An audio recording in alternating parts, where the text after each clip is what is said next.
Students, हम बात करेंगे क्रिस्टल्स एंड देयर क्लासिफिकेशन। हमने यहाँ पर देखा था कि 7 क्रिस्टल सिस्टम्स होते हैं हमारे पास, और उनमें से हमने 4 को डिस्कस किया था, ठीक है, जिनमें से हमने क्यूबिक, टेट्रागोनल, ऑर्थोरोम्बिक या रोम्बिक को हमने डिस्कस किया था, और मोनोक्लिनिक क्रिस्टलाइन सिस्टम्स को डिस्कस किया था, ठीक है। फिर हमारे पास 3 बच गए हैं अब crystalline systems, that are hexagonal system, rhombohedral या टेट्रागोनल सिस्टम और ट्राइक्लिनिक सिस्टम। तो अब हम इनको डिस्कस करेंगे।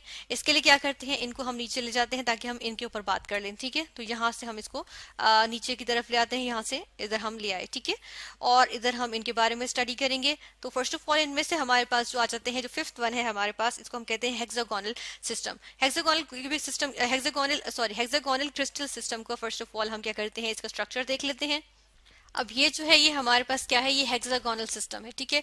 और हेक्सागोनल सिस्टम जिस तरह से, ये हेक्सागोन किस वजह से हम कह रहे हैं इसको, इसके अंदर हम देखेंगे, ये देखें, ये हमारे पास क्या आ जाएगा, हेक्सा मतलब 6 और गोनल मतलब 6 साइडेड, ठीक है। तो ये 6 साइड्स हैं इसकी, 1 2 3 4 5 6, ठीक है। तो इसकी 6 साइड्स आ गई, तो इस वजह से हम इसको क्या कहते हैं, हेक्सागोनल सिस्टम कहते हैं, ठीक है। तो इसके अंदर अब हम क्या देखेंगे, इसके अंदर हम यहाँ पर देखते हैं कि इसके पैरामीटर्स किस तरह से होते हैं। इसके पैरामीटर्स के लिए हम ऐसा करेंगे, इसको थोड़ा सा नीचे लेके जाएंगे और इसके बारे में हम स्टडी करते हैं कि इसके हमारे पास पैरामीटर्स किस तरह से हैं, ठीक है।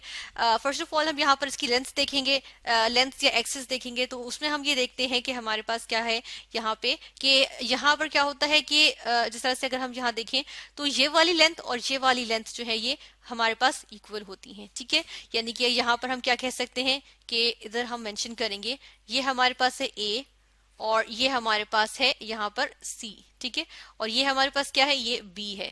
तो हम यहाँ पर देखते हैं कि हमारे पास ए और सी जो है वो इक्वल है। तो हम क्या करते हैं, यहाँ पर लिखते हैं कि जो हमारे पास ए और सी है, ठीक है, ए और सी जो है ये हमारे पास क्या है, इक्वल है। लेकिन हम देख रहे हैं कि बी इनके इक्वल नहीं है, बल्कि बी क्या है, इनसे बड़ी है ना, हमें लंबी नजर आ रही है। तो इस तरह सी हमने देखा। और फिर यहाँ पर अगर देखें, सी के ऑपोजिट जो हमारे पास यहाँ पर जो ये वाला हमारे पास, सॉरी, इसको हम ऐसे करते हैं कि थोड़ा सा प्रोमिनेंट करेंगे, कि सी के ऑपोजिट हमारे पास क्या आता है, डेल्टा होता है, ठीक है। तो सॉरी, गैमा होता है, ये हमारे पास गैमा है। तो ये जो गैमा वाला हमारे पास एंगल है, ये हमें 120 डिग्रीज का नजर आ रहा है, ठीक है। तो हम यहाँ पे देखते हैं कि ये 120 डिग्रीज का होता है। तो यहाँ पर हम ये मेंशन करेंगे कि इसको चले ब्रैकेट में करेंगे फर्स्ट ऑफ ऑल, ठीक है। एंड देन हम लिखते हैं कि जो गैमा है वो हमारे पास क्या है, 120 डिग्रीज का है, ठीक है। इसको चले 120 डिग्रीज भी हम थोड़ा सा ठीक करके लिख देते हैं, 120 डिग्रीज का है। और उसके बाद हम देख लेते हैं कि जो हमारे पास यहाँ पे हम देख रहे हैं कि जी जो अल्फा और बीटा है, ठीक है, अल्फा और बीटा है वो दोनों अलोंग द, क्योंकि ए और बी दोनों अलोंग द एक्स एक्सिस है ना, सॉरी अलोंग द एक्सिस है, ठीक है। यानी कि ए जो है वो अलोंग द एक्स एक्सिस और बी जो है वो अलोंग द वाई एक्सिस है। तो हम देख रहे हैं अल्फा और बीटा जो है वो इक्वल है, और ये कितने हैं, ये 90 डिग्रीज पे हम कहते हैं कि एंगल पे के मौजूद हैं, ठीक है। तो इस तरह से ये हमारे पास इसके पैरामीटर्स आ गए हेक्सागोनल के। और ऐसे करेंगे हम, इन दोनों को थोड़ा सा नीचे करते हैं, और इसके बाद फिर यहाँ पर इसकी एग्जाम्पल्स भी मेंशन कर लेते हैं, ठीक है। तो यहाँ पर हम हेक्सागोनल की एग्जाम्पल्स लिख लेते हैं कि हेक्सागोनल में हमारे पास एग्जाम्पल्स कौन कौन सी आ जाएंगी। फॉर एग्जाम्पल यहाँ पर हम देखते हैं, इसकी शेप से हम क्या रिकॉल कर रहे हैं, हम ग्रेफाइट की शेप जो है वो रिकॉल कर रहे हैं, जिसके हम देखते हैं कि इस तरह से हमारे पास क्या होती हैं, जो लेयर्स आ रही होती हैं, जो कार्बन के एटम्स की डिफरेंट लेयर्स आ रही होती हैं, इस तरह से वो बन रही होती हैं, ठीक है।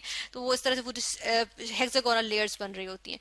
तो क्या यहाँ पर क्या एग्जाम्पल आई, इसकी एग्जाम्पल आ गई हमारे पास ग्रेफाइट, ठीक है। यहाँ पर हमने मेंशन कर दिया ग्रेफाइट।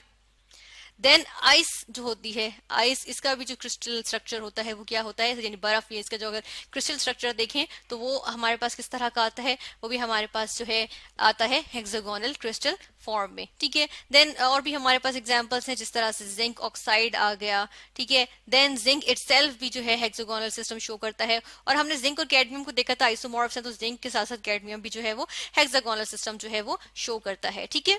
तो अब आ जाते हैं हम किसकी तरफ, अब आ जाएंगे हम रोम्बोहीड्रल या ट्राइगोनल क्रिस्टलाइन सिस्टम की तरफ, ठीक है। तो इसको यहाँ से रिमूव कर देते हैं, और अब हम बात करेंगे किसकी, रोम्बोहीड्रल या ट्राइगोनल सिस्टम की। ये हमारे पास आ गया ट्राइगोनल या रोम्बोहीड्रल सिस्टम।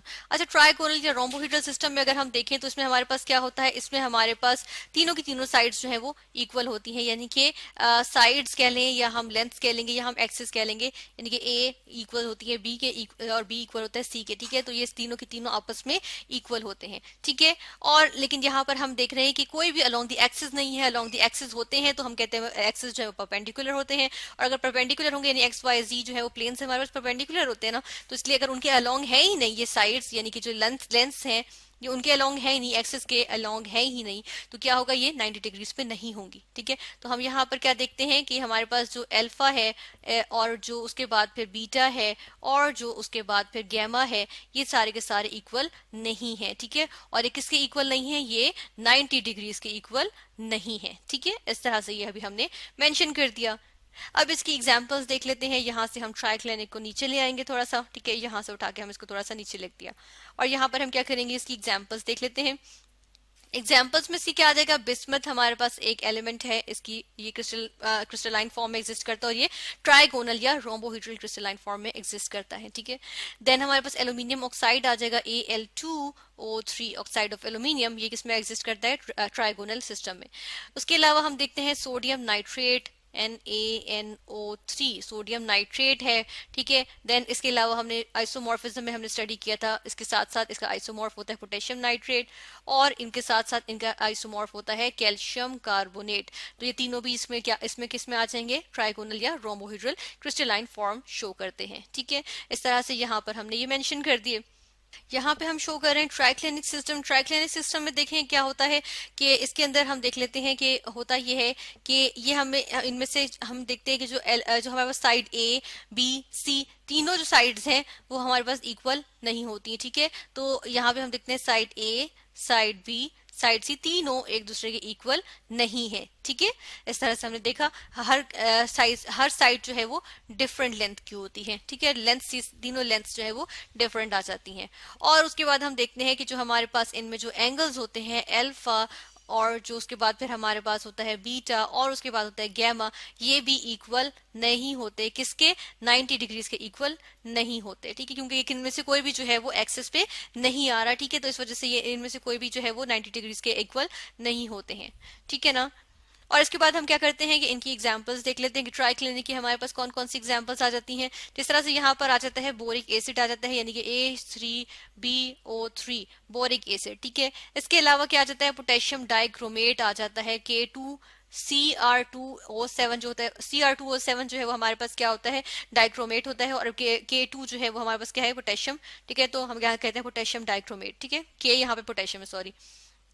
इसके अलावा कौन सी और हमारे पास एग्जांपल्स आ जाती है, और हमारे पास आ जाती है एक कॉमन सी example copper sulphate. Copper sulphate हमारे पास आ जाती है विद 5 वाटर ऑफ क्रिस्टलाइजेशन यानी कि .5H2O, और ये हमारे पास क्या होता है, कॉपर सल्फेट पेंटाहाइड्रेट, जो कि हमारे पास क्या आ गया, ट्राइक्लिनिक सिस्टम में आ जाता है। ठीक है, और ट्राइक्लिनिक क्रिस्टलाइन फॉर्म शो करता है।